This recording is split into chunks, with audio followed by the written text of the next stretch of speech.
各位朋友，大家好，歡迎收睇語文慢煮。今集係一啲飲食嘅分享。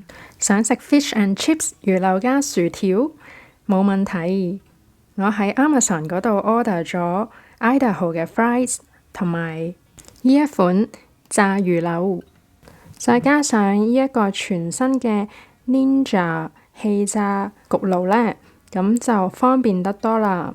你睇下有好多唔同嘅功能㗎喎，可以有氣炸啦、air roast、air boil、dehydrate、keep warm、reheat， 同埋可以攞嚟 bake， 仲有 bagel、toast 等等嘅功能添，實在係好方便啊！做法好簡單嘅啫，將嗰啲急凍嘅魚柳同埋薯條咧擺落呢一個氣炸焗爐入邊。調校10分鐘，同埋華氏360度，選擇氣炸嘅功能，咁就按 Start。另一個煮法呢，就係可以選擇 Bake 焗佢20分鐘，效果都係一樣咁靚㗎。咁呢個焗爐就會自動幫你預熱咗，去到360度華氏先嘅。咁而家就焗好啦，拎出嚟嘅時候嚕，哇！真係同去餐廳食嘅效果一樣啊！啲薯條卜卜脆啦，同埋好香口咯。食多一條先，我鍾意點 honey mustard 嘅醬汁啦。真係好脆啊！我估唔到呢個 Idaho 嘅 fries 係咁好味嘅喎。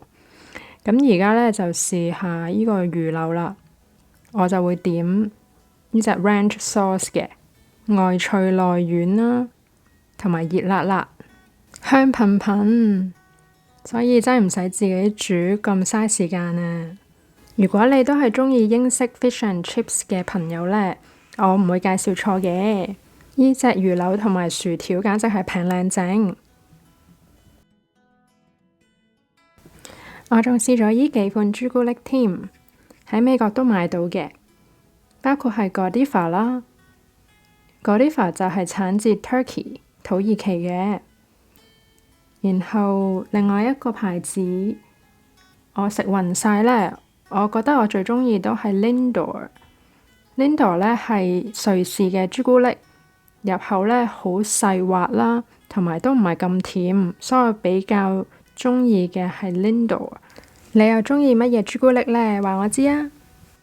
每年嘅3月21號呢，都係波斯嘅大型慶祝嘅新年，今年亦都唔例外啦。入邊呢擺咗好多好精緻嘅傳統嘅物件，佢哋嘅傳統係要喺台上面擺7樣 S 字頭嘅嘢。仲有植物同埋金魚，寓意大地回春。今集時間又差唔多啦，希望你鍾意我嘅短片，可以分享俾你嘅朋友同埋訂閱。下集再見。